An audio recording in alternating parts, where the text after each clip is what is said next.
जय हिंद बच्चों, फिर से आपका स्वागत है द कॉमर्स क्लब में। और आज हम करने जा रहे हैं डिडक्शन अंडर सेक्शन 80CCC।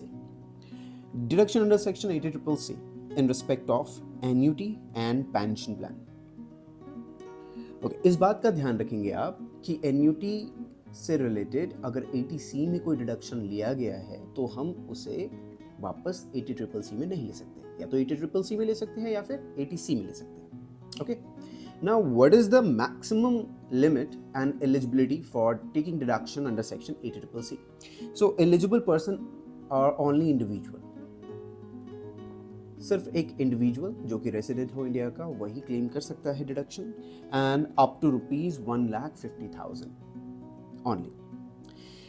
सो इन्वेस्टमेंट किस तरीके का है इसमें? इन्वेस्टमेंट है एन्युटी प्लान, या तो लाइफ इंश्योरेंस कॉर्पोरेशन से या किसी भी ऐसी इंश्योरेंस कंपनी से जो रजिस्टर्ड हो इंडिया में, ठीक है, कोई भी इंश्योरेंस कंपनी। और इसके अंदर जो अमाउंट पेड करेगा एसएससी, उसके लिए उसको डिडक्शन मिल जाएगा up to ₹1,50,000, up to ₹1,50,000 what he paid whichever is less. Okay, अगर हम बात करें इसके साथ साथ तो फिर आता है 80CCC। सर 80CCC में यही था क्या? हाँ, 80CCC में यही है, इसके अलावा 80CCC में नहीं, 80CCC में इसके अलावा और कुछ नहीं है। Okay, now let's come to 80CCD। 80CCD in respect of contribution to the pension scheme of central government और national pension scheme। Pension scheme central government की या national pension scheme NPS। Okay, अब ये कौन करता है? ये एम्प्लॉय कर सकते हैं एंड एम्प्लॉयर भी कर सकते हैं। ओके, अगर एम्प्लॉय नेशनल पेंशन स्कीम में डिपॉजिट कर रहा है, इन्वेस्ट कर रहा है, ये कंट्रीब्यूट कर रहा है, तो दोनों के लिए अलग अलग तरीके से कंट्रीब्यूशन है, क्वांटम्स हैं एंड देयर एलिजिबिलिटी है। अगर एम्प्लॉय कर रहा है तो एम्प्लॉय का maximum 10% which is come from basic plus dearness allowance, okay, and or 1,50,000 whichever is lower। 1,50,000 से ज़्यादा तो हो नहीं सकता। और अगर बेसिक और डीए को ऐड करने के बाद जो 10% आया, दोनों में से जितना भी आएगा वो क्या कर सकता है, वो उसका डिडक्शन क्लेम कर सकता है। प्लस अगर एम्प्लॉयर ने कंट्रीब्यूशन किया है, ठीक है, एम्प्लॉयर कंट्रीब्यूशन, तो वो पूरा का पूरा टैक्सेबल होगा। ध्यान रखना इसे, एम्प्लॉयर का कंट्रीब्यूशन एम्प्लॉयज के कंट्रीब्यूशन में अगर किया गया है किसी पेंशन स्कीम्स में, तो वो पूरा का पूरा टैक्सेबल होगा। एंड मैक्सिमम वो कितना कर सकता है? 10% of basic salary and dearness allowance. किसका? एम्प्लॉय का। ओके, इतनी बात क्लियर रखना। तो अगर हम इसे इंक्लूड करके चलें तो हम देखते हैं कि एम्प्लॉयर भी अपने लिए कुछ ना कुछ पेंशन प्लान कर रहा है, ठीक है। तो वो कितना कर सकता है? वो कर सकता है maximum 20% of gross total income, जितनी उस एम्प्लॉयर की है, सेल्फ एम्प्लॉयड पर्सन की है ग्रॉस टोटल इनकम, या फिर 1,50,000 विच इज मैक्सिमम लिमिट। तो 20% अगर उसके ग्रॉस टोटल इनकम का 1,50,000 से ज्यादा आता है तो हम क्या करेंगे? 1,50,000 ही रखेंगे। लेकिन अगर उससे कम आता है तो कौन सा लेंगे? कम वाला लेंगे। समझ गए ना? क्या सर इसमें कोई एडिशनल मिल सकता है? हाँ, एडिशनल डिडक्शन यहाँ पे अलाउेबल है। किसको? एम्प्लॉयर को, अगर एम्प्लॉयज को या फिर एम्प्लॉयर को, अगर उसने डिपॉजिट कर रखा है in tier first national pension saving account for minor Indian citizens up to the age of 18। Okay, इसी के साथ साथ हमारा जो डिडक्शन था 80CCC का, 80CCD का, वो भी खत्म हो गया। बस ऐसे छोटे छोटे डिडक्शन से और ऐसे ही खत्म होते हुए चले जाएंगे।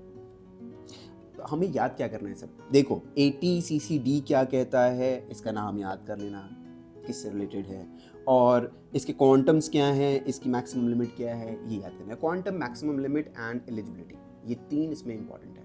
Name with quantum and eligibility. Okay, एक नोट है, eligible private employee, government employee and self employee individual. Okay, ये कोई भी इसमें एलिजिबल है। एंड मैक्सिमम डिडक्शन कितना होगा? Maximum deduction up to ₹2 lakh हो सकता है, including 80C, 80CCC and 80CCD। वो बताया था ना 50,000 का एक्स्ट्रा ओवर जो लिमिट प्रोवाइड किया गया है 1,50,000 से ATCC ई के बेसिस पे उससे ज़्यादा जा सकता है अगर उसने कहाँ कर रखा हो, टीयर 1 में NPS में डिपॉजिट कर रखा हो फॉर द माइनर एज 18, तो वो ओवर जा सकता है 1,50,000। ठीक है, ATCCD खत्म। आगे बढ़ते हैं ATCCE पे। ओके, ATCCE बहुत छोटा सा है और वो क्या कह रहा है, वो कह रहा है कि ATC में, ATCCC में, ATCCD में जो भी डिडक्शन लिया गया है वो 1,50,000 को क्रॉस नहीं करना चाहिए। तो ATCCE तो कह रहा है 1,50,000 क्रॉस नहीं करना चाहिए, और सर दूसरी तरफ बता रहे हो कि आप 50,000 का एक्स्ट्रा डिडक्शन ले सकते हैं। हाँ, 50,000 का एक्स्ट्रा डिडक्शन ले सकते हैं ATCCD में, और तब ले सकते हैं जब आपने NPS में टीयर 1 में डिपॉजिट करवाया हो किसी माइनर के लिए जो कि इंडियन सिटीजन है, एज 18। क्लियर करके रखना इसको, क्वेश्चन में आएगा तो आपको समझने की जरूरत होगी। तो क्या बोल रहा है ATCC deduction in respect of limit on deduction under section ATCC, ATCCC and ATCCD। तो क्या डिडक्शन लिमिट है? The aggregate amount of all these deductions shall not be exceed rupees 1,50,000। 1,50,000 से ज्यादा नहीं होना चाहिए। Okay, excluding the contribution of employer under section 80CCD under pension scheme। Okay, जो अभी बताया मैंने आपको। अब इसके साथ ना कुछ एक्स्ट्रा है, ये ना एक्स्ट्रा है जो मैं नेक्स्ट आपको डिडक्शन करवाने जा रहा हूं, which is section 80CCH। 80CCH आपके बुक में मेंशन, अगर आप ओल्ड बुक कर रहे हैं तो उसमें मेंशन नहीं होगा, बट न्यू बुक में ये मेंशन है। 80CCH, आपने अग्निवीर का नाम सुन रखा है, वो हाल फिलहाल में ही लॉन्च हुआ था। तो अग्निवीर के लिए भी अगर किसी ने डिपॉजिट करवा रखा है, कंट्रीब्यूट कर रखा है, इन्वेस्टमेंट कर रखा है, तो उसके लिए भी डिडक्शन मिलता है। अब कितना डिडक्शन मिलेगा अभी इसका कुछ क्लैरिटी नहीं है। ठीक है, क्लियरिटी नहीं है, लेकिन जितना है हम उतना पढ़ लेते हैं। Individual enrolled in the Agnipath scheme, the amount paid और deposited by the individual enrolled in Agnipath scheme on और आफ्टर डेट, याद रखना क्योंकि डेट पे ही सवाल होगा, 1 November 2022 in his account in the Agniveer Corpus Fund, Agniveer Corpus Fund, ACF, amount of contribution made by the central government to the said amount, central government करवाती है अपने सेड अमाउंट से, एंड द अमाउंट कब होना चाहिए, enrol in Agnipath on और after 1 November 2022। तो इस पे भी वो डिडक्शन ले सकता है, वो उसकी इनकम में काउंट हो जाएगा, तो कोई फायदा नहीं, तो उस पे क्या कर सकता है, डिडक्शन ले सकता है। सेक्शन क्या था, ATCCH। ओके, अब CCH के बाद आएगा क्या, ATCCH के बाद आएगा ATCCG। अब ध्यान से देखोगे तो न्यू बुक में ATCCG नहीं है, लेकिन हम फिर भी इसको पढ़ लेते हैं क्योंकि मुझे लगता है क्वेश्चन आने के चांसेस हैं। ATCCG, deduction in respect of Rajiv Gandhi equity saving scheme. Rajiv Gandhi ji के नाम पे एक इक्विटी सेविंग स्कीम स्टार्ट कर रखी थी, जिसके अंदर अगर आप कंट्रीब्यूट करते हो, इन्वेस्ट करते हो, तो इस पे भी आपको डिडक्शन मिल सकता है। अब एलिजिबिलिटी क्या है, एलिजिबिलिटी वही resident, individual only. Okay, maximum permissible deduction क्या है, 50% ऑफ द अमाउंट, जितना अमाउंट आपने इन्वेस्ट कर रखा है उसका 50%, और ₹25,000 विच एवर इज लोअर, या तो 25,000 या फिर उससे कम आए, तो 25,000 से ज्यादा हो ही नहीं सकता। ओके, कंडीशन क्या है, SSC income should not exceed 12 lakh for the relevant year, जिस ईयर में उसने किया है उस ईयर में 12 लाख से ज्यादा नहीं होनी चाहिए। SSC is new retail investors, new retail investors होना चाहिए लाइक इक्विटी फंड्स में, and investment locked for a period of 3 consecutive year, 3 साल के लिए उसे लॉक करके वो रखे। ठीक है, पता चले स्टॉक मार्केट में वो डील कर रहा है, शॉर्ट टर्म में डील कर रहा है, तो वो इसमें नहीं हो सकता। ओके,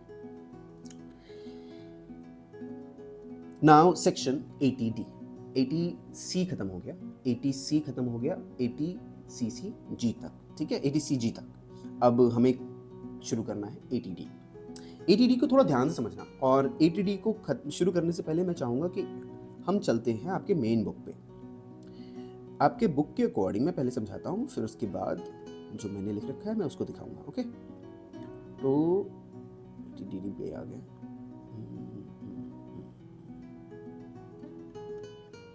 एक काम करें, पहले एक क्वेश्चन कर ले छोटा सा, ATCCD के अकॉर्डिंग क्वेश्चन कर लेते हैं। ओके, आओ इस क्वेश्चन को जरा ध्यान से देखना।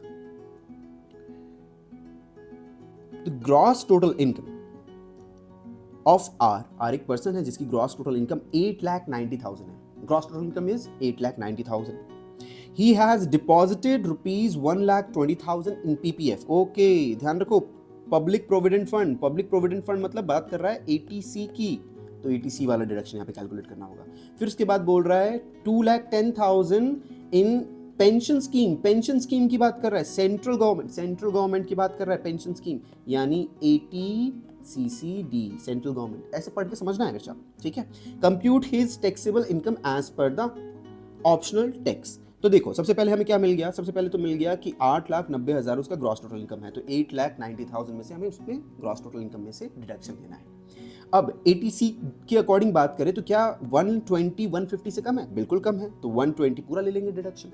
ओके, अगर हम बात करें क्या ATCCD 2,10,000 का डिडक्शन ले सकते हैं ATCCD में? वेट, एम्प्लॉयर के कंट्रीब्यूशन के बेसिस पे अगर डिडक्शन लेना चाहो तो 20% का डिडक्शन ले सकते हो, अभी पढ़ा है ना।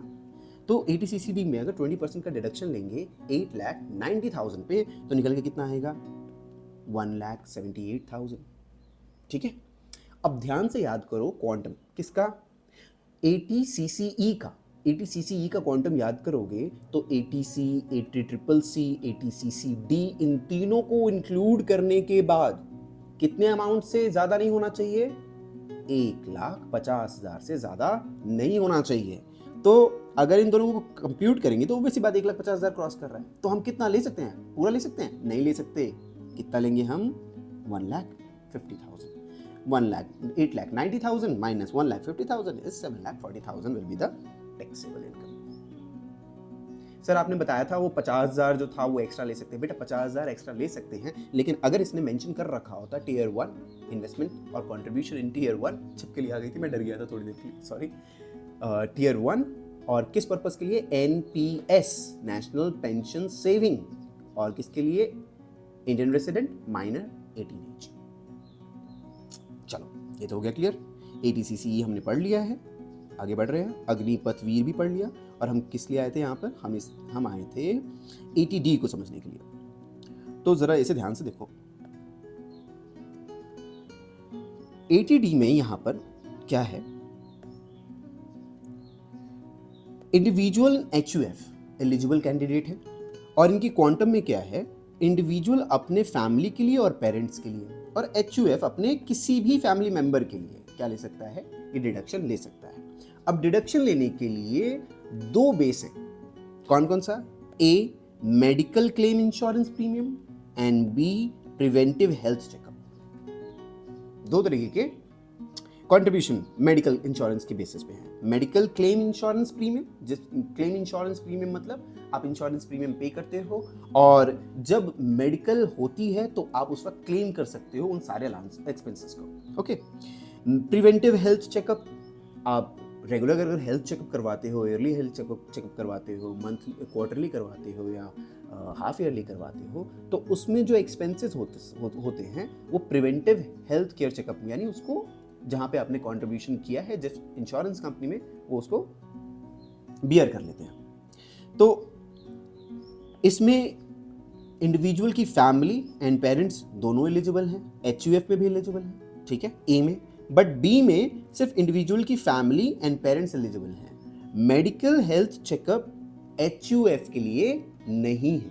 ओके, हमें इसमें याद क्या रखना है? पहला, मेडिकल हेल्थ केयर चेकअप किसके लिए है? इंडिविजुअल के लिए है, HUF के लिए नहीं है। और HUF में सिर्फ A पॉइंट यानी मेडिकल इंश्योरेंस प्रीमियम क्लेम कर सकता है वो अपनी किसी भी फैमिली मेंबर के लिए, बट इंडिविजुअल किसके लिए कर सकता है? अपनी पेरेंट्स के लिए भी, अपने स्पाउस के लिए भी, और डिपेंडेंट चिल्ड्रन के लिए। याद रखना, किसके लिए? डिपेंडेंट चिल्ड्रन के लिए। अब मैक्सिमम अमाउंट कितना है इसके अकॉर्डिंग देखते हैं। मैक्सिमम अमाउंट देखो, अगर A की बात करोगे तो मैक्सिमम अमाउंट डिडक्शन 25,000 है। ठीक, मैक्सिमम अमाउंट डिडक्शन A के लिए कितना है? 25,000 अवेलेबल हो पेरेंट्स के लिए या स्पाउस के लिए। ठीक, और B के लिए मैक्सिमम कितना है? B के लिए मैक्सिमम अमाउंट है 5,000, यानी प्रिवेंटिव हेल्थ चेकअप करवाएगा तो उसके लिए 5,000 की मैक्सिमम। पर क्या हो सर अगर पेरेंट्स जो हैं वो 60 साल से ज्यादा हो, सीनियर सिटीजन हो? तो बच्चे अगर पेरेंट्स ज्यादा हैं, सीनियर सिटीजन हैं, तो ए वाले के लिए यानी ए पॉइंट के लिए यानी मेडिकल क्लेम इंश्योरेंस के लिए 50,000 अलाउड होगा। कितना होगा मैक्सिमम? 50,000 अलाउड होगा अगर 60 साल से ज्यादा है। अगर पॉइंट बी की बात करें डिडक्शन क्लेम में, तो उसमें एज पर पॉइंट ए भी कितना अलाउड होगा? 50,000 अलाउड होगा इंडिविजुअल के लिए। किसके लिए नहीं? किसके लिए नहीं? एचयूएफ के लिए नहीं होगा। बिल्कुल ठीक। अब यही बात मैंने क्या कहा है, यही बात मैंने आपको अपने वे में लिख दी है, बट इससे थोड़ा सा वो अलग जाएगा। ओके, अगर डिफरेंस लगे तो आप मेंशन कर देना कि सर अभी भी नहीं समझ में आया, डाउट है, और समझ में आ जाए वेल एंड गुड। तो आ जाओ देखते हैं नोट्स में। तो यही बात हमने यहां पे लिख दी है।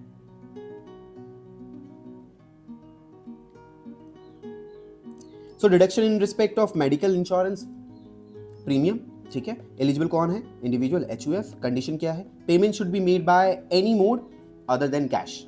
कैश के अलावा और किसी तरीके से हो सकती है। प्रिवेंटिव हेल्थ चेकअप में include cash payment but less than 5,000। Preventive health checkup में कितना हो सकता है? कैश पेमेंट हो सकता है, बट कितने से कम? 5,000 से कम। ओके, अब ध्यान से देखना, हमने बात की थी ना इंडिविजुअल के लिए family and parents, but HUF के लिए सारे के सारे मेंबर। अब point A medical claim insurance premium के लिए, जो कि उसमें इतना ही दिया गिवन है, और बी मेडिकल एक्सपेंडिचर के लिए, प्रिवेंटिव मेडिकल एक्सपेंडिचर सर, ठीक है। एलिजिबल है इसमें भी एलिजिबल है। याद रखना डिपेंडेंट एलिजिबल नहीं हो, इसमें डिपेंडेंट एलिजिबल नहीं। इसमें बहुत ज्यादा डिटेल में दे रखा है, इतना डिटेल याद नहीं करना आपको, बस ये वाला पॉइंट याद कर लेना है। मैक्सिमम डिडक्शन 25,000, इसके लिए भी 25,000। सर अगर मेडिकल वाले में याद है ना 5,000 मैक्सिमम। लेकिन सर अगर सीनियर सिटीजन हो तो maximum deduction in respect of B 50,000। ठीक सर, अगर हम इन दोनों को देखें तो मैक्सिमम डिडक्शन कितना निकल के आएगा? अगर इन दोनों को देखो तो maximum deduction in respect of A and B is 50,000। Sir इसमें भी A and B is ₹50,000। Sir इसमें भी ए एंड बी ₹50,000। ओके, एक बात नोट करके चलेंगे हम यहाँ पे, क्या? Family and parents, self, spouse and children. Parents मतलब उनके मॉम डैड, स्पाउस के। Senior citizen age at least 60 year. याद रहे डिपेंडेंट चाइल्ड, इंडिपेंडेंट चाइल्ड नहीं होगा। Now let's come to the section 80DD, deduction in respect of maintenance including medical treatment of a dependent being a person with disability। एक person जो कि dependent हो, किस वजह से? क्योंकि वो डिसेबल्ड है। अगर उसके लिए, उसके मेंटेनेंस के लिए कोई एक्सपेंडिचर होता है या कंट्रीब्यूशन होता है तो भी उसके लिए डिडक्शन मिलता है। ठीक है, dependent and disabled person.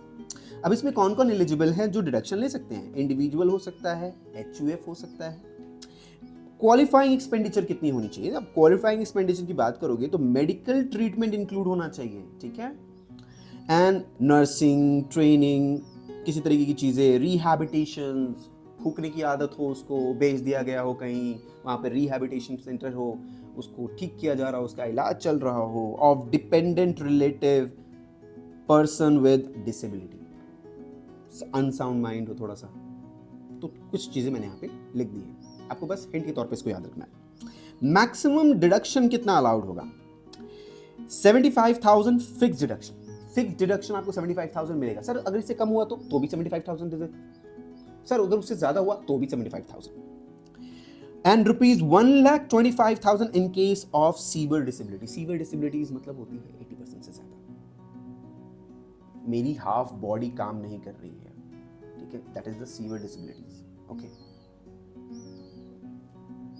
So deduction available regardless actual expenditure.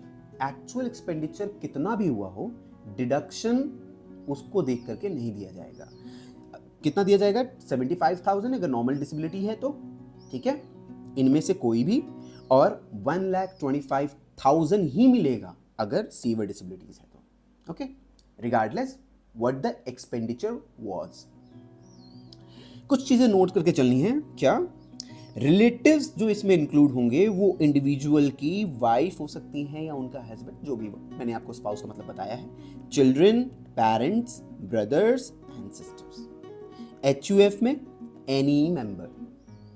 Disability 40% और मोर, ब्लाइंडनेस होना हो सकता है, लो विजन हो सकता है, हियरिंग हो सकता है, मेंटल इलनेस हो सकता है, एक्सेट्रा।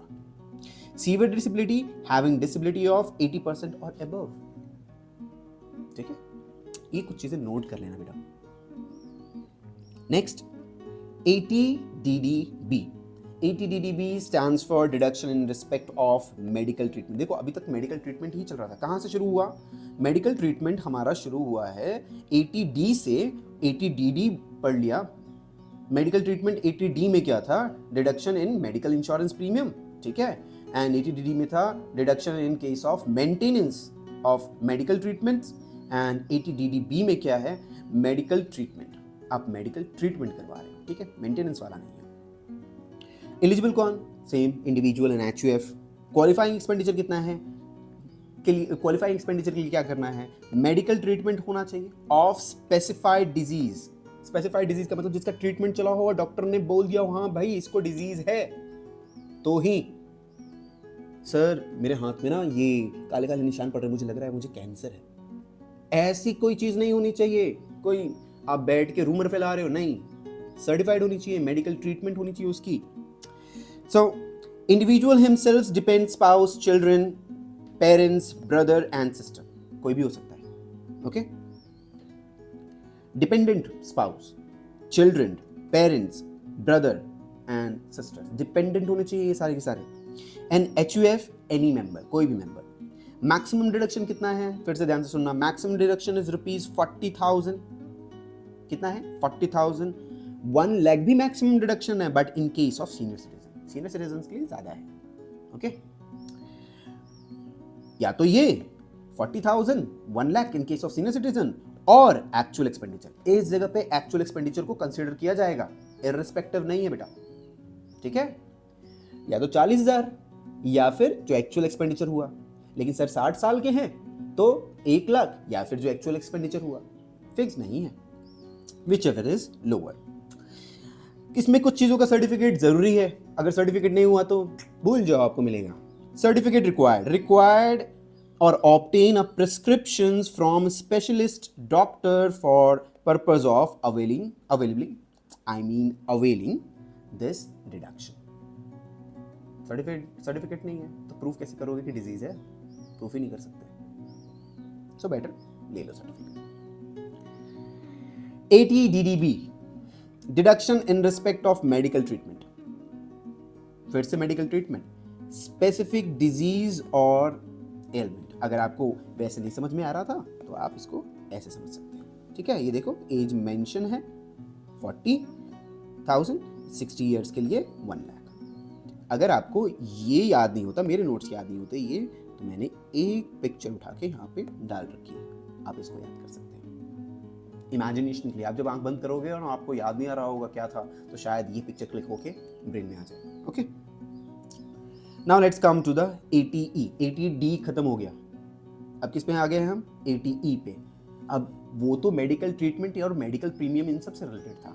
ATE क्या है? ATE रिलेटेड और stands for the deduction in respect of payment of interest on loan. तो यहाँ पे इंटरेस्ट ऑन लोन की बात चलती रहेगी। Interest on loan taken for higher education. Higher education के लिए मॉम डैड लोन लेते हैं ना, हाँ, तो हो सकता है मॉम डैड क्या हो जाए, मॉम या फिर डैड जो भी हैं वो असेसी हो, या कभी कभी हम खुद ही अपने हायर एजुकेशन के लिए लोन लेते हैं। जैसे मैं एक टीचर हूँ, लेकिन फिर भी मैं चाहता हूँ कि मैं ऑक्सफोर्ड यूनिवर्सिटी जाके या फिर किसी कैम्ब्रिज यूनिवर्सिटी जाके MBA करूँ, तो मुझे क्या करना होगा? मुझे लोन लेना होगा, फिर जाके वहाँ पे पढ़ाई करनी होगी। तो मैं अगर टैक्स पे करता हूँ तो उसके लिए मुझे डिडक्शन मिल सकती है। किसके बेसिस पे? ATE के बेसिस पे, ओके। एलिजिबल ओनली इंडिविजुअल, कौन है? ओनली इंडिविजुअल एलिजिबल है इसमें। एंड क्वालिफाइंग एक्सपेंडिचर क्या है? Loan taken by an individual for any study in India और आउटसाइड इंडिया। मैंने कहा ना, मैं यहाँ पे भी पढ़ के ले सकता हूँ, या फिर मुझे बाहर जाना हो, वैसे बात बाहर जाना हो तो 1 करोड़ से ज़्यादा एक्सपेंडिचर हो जाएगा, इवन फीस चली जाएगी स्कॉलरशिप के बावजूद भी, तो मैं डिडक्शन ले सकता हूँ। Any study after passing senior secondary examination. Senior secondary examination means 12th class को पास करने के बाद कोई भी हायर एजुकेशन के लिए आप लोन ले सकते हैं, और उसके ऊपर जो इंटरेस्ट पे कर रहे हैं उस इंटरेस्ट के ऊपर आपको डिडक्शन मिल जाएगा, प्रिंसिपल के ऊपर नहीं, इंटरेस्ट के ऊपर। For self education, spouse education, children और any student for whom SSC is legal guardian. मेरे फादर अगर मेरे लिए लिए होते तो उनको डिडक्शन मिलता, मैं अगर अपने बच्चों के लिए ले रहा हूँ तो मुझको डिडक्शन मिल जाएगा। अगर मैं अपने लिए भी ले रहा हूँ लोन तो जो इंटरेस्ट पे करूँगा उस इंटरेस्ट पे मुझे डिडक्शन मिल जाएगा। वाइफ के लिए वाइफ पे भी, ओके। तो मैक्सिमम डिडक्शन मिलेगा कितना? Maximum deduction entire interest on loan for 7 subsequent year. 7 subsequent year, 7 साल में उसे तोड़ सकते हो। टोटल इंटरेस्ट जो आपने पे किया है उसे 7 से डिवाइड कर दो एंड सब्सिक्वेंट आने वाले असेसमेंट 7 असेसमेंट ईयर में उसको पे कर सकते हो। आई मीन डिडक्शन ले सकते हो, सॉरी पे नहीं कर सकते, डिडक्शन ले सकते हैं।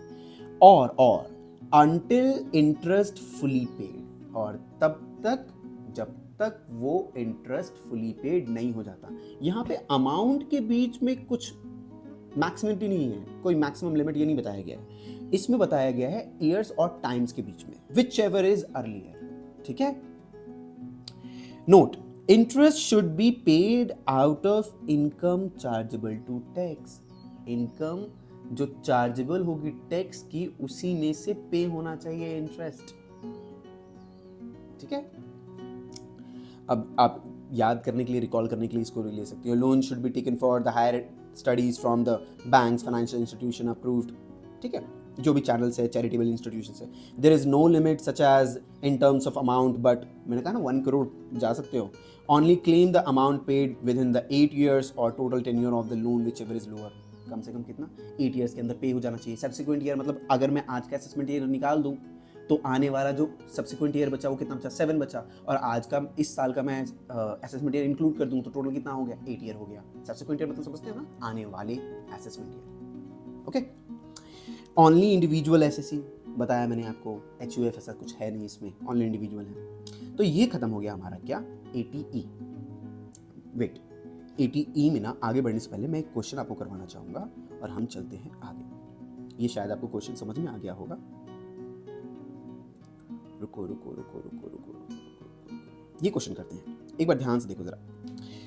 सूरज, his wife and 2 sons are independently employed person. एक मिनट देखो, ये जो 2 सन है ना सूरज के, वो इंडिपेंडेंटली एम्प्लॉयड है बेटा, ठीक।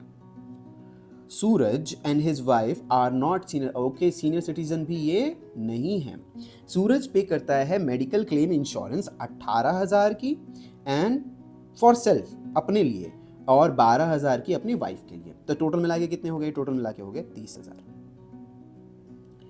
And ₹8,000 each for both of his son. और मेरी बात बताओ, 8,000 अपने इंडिपेंडेंट चिल्ड्रन के ऊपर खर्च कर रहा है, क्या उसको मिल सकता है deduction?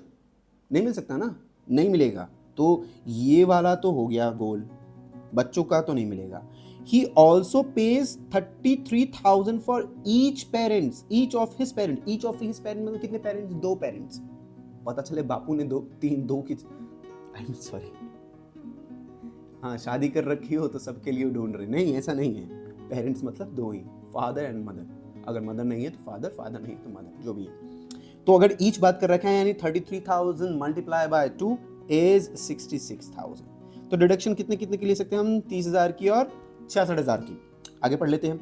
Who are senior citizen? Senior citizen है वो, ठीक है। Under section 80D, assuming he is opted out of default tax regime 115A BAC। चलो आगे बढ़ते हैं। तो अमाउंट कितना है हमारा? डिडक्शन क्लेम करते हैं। 12,000, ये भी बोल रहे 12,000, 18,000, टोटल हो गया 30,000, यानी 30,000 का हमें यहाँ पे मिल जाएगा। ठीक है, आगे क्या बोल रहा है, आगे बोल रहा है 66,000, 66,000 दो हमने भी कैलकुलेट किया था, पर आपको याद है ना सीनियर सिटीजन वाले में क्या बोला गया था, maximum, maximum what, maximum, maximum 50,000, और किसमें, जो सीनियर सिटीजन से कम है उनके लिए 25,000। तो क्या हम यहाँ पे 30,000 ले सकते हैं? नो डियर, कितना लेंगे, सिर्फ 25,000, और 66,000 की जगह पे क्या लेंगे, ओनली 50,000 इंस्टेड ऑफ 66,000। ये किसका था, ये था डिडक्शन अंडर सेक्शन 80D का। ऐसे ही क्वेश्चन आते हैं, यही क्वेश्चन आते हैं। इसी क्वेश्चन को 2 से 3 बार देख लोगे ना, आप प्रैक्टिस कर लोगे तो जो भी एग्जाम में आ जाएगा बहुत इजीली कर लोगे आप। ओके ओके, ये मैंने आपको पढ़ा दिया है। चलो वापस चलें अपने नोट्स पे। तो हम क्या कर चुके थे, हम 80E कर चुके थे, ठीक है। Now come to section 80E, I mean double E.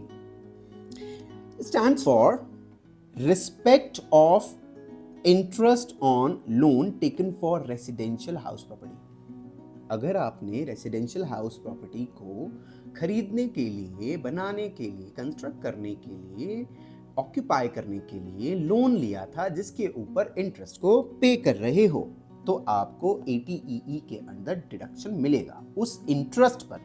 Eligible only individual qualifying expenditure paid interest on loan taken from any bank or housing finance company for the purpose of acquisition of residential house property। याद रखना, residential house property, पता चले उसे purchase करके rent पे चढ़ा दिया, अगर परचेज करके रेंट पे चढ़ा दिया तो हाउस प्रॉपर्टी में चला जाएगा, और वो किसके अंदर आएगा, जानते हो ना, इनकम टैक्स कहाँ पे पढ़ा था, chapter 2 after salary. Maximum deduction interest paid on loan, जितना इंटरेस्ट पे किया है लोन पर, और ₹50,000 विच एवर इज लोअर, 50,000 या जितना इंटरेस्ट पे किया है उन दोनों में से सबसे कम, whichever is lower. Note, acquired house property does not exceed the value of 50 lakh। acquired house property 50 lakh से ज्यादा का नहीं होना चाहिए। And assessee does not own any residential house on date of sanction of loan। जिस दिन वो loan ले रहा है ना, उस दिन वो अपने पास कोई भी हाउस प्रॉपर्टी नहीं रखे, मतलब कोई होना नहीं चाहिए दूसरा कोई हाउस प्रॉपर्टी, ठीक है। Loan has been sanction during 1 April 2016 to 31 March 2017। लो डेट दे दी है इन्होंने, ये डेट नहीं होगा तो नहीं कर सकते। And sanction loan of house property does not exceed ₹35। फिर से समझो, sanction loan of house property 35 lakh से ज्यादा नहीं होनी चाहिए, एंड अक्वायर्ड हाउस प्रॉपर्टी कितने से ज्यादा नहीं होनी चाहिए, 50 लाख से ज्यादा नहीं होनी चाहिए। ऐसे समझो, ये मेरा घर है, ओके, और ये मेरा घर है जिसकी वैल्यू 60 लाख रुपए है, ठीक, और मैं इधर से 40 लाख ले रहा हूं, दोनों ही केस में फेल हो गया, नहीं मिल सकता डिडक्शन। क्यों? क्योंकि इसकी वैल्यू 50 लाख क्रॉस हो गई, इसकी वैल्यू 50 लाख या 50 लाख से कम होनी चाहिए, और जो मैं लोन ले रहा हूं किसी फाइनेंशियल इंस्टीट्यूशन से, वो 35 लाख से ज्यादा का नहीं ले सकता, समझे? लोन 35 लाख से ज्यादा का नहीं, और हाउस प्रॉपर्टी का वैल्यू 50 लाख से ज्यादा का नहीं। चल, अगर लिखा हुआ समझ में नहीं आ रहा हो तो इसे आप इस पे पढ़ लेना, ठीक है। ये फॉर्म है, आपको जल्दी से माइंड में क्लिक हो जाएगा। आगे बढ़े। डिडक्शन अंडर सेक्शन 80G, मुझे लग रहा है ना 80G हमें ना शायद नेक्स्ट क्लास में पढ़ना चाहिए। क्यों? 80G मैं डाल दूंगा ग्रुप में, और आप एक बार इसको अच्छे से चेक कर लेना। अच्छे से चेक कर लेना मतलब पहले आप इसको लिख लेना अच्छे से। मैं इसे फ्लो कर देता हूँ, ये देखो 80G में क्या है। आप इसे पॉज करके अच्छे से पहले एक बार लिख लेना, और लिखने के बाद एक बार रीड करने की कोशिश करना, फिर मैं आपको नेक्स्ट क्लास में इसे एक्सप्लेन कर दूंगा ईजिली, ठीक है। तो इस वीडियो को हम यहीं पे एंड कर रहे हैं, और मिलते हैं ब्रेक के बाद। Bye bye.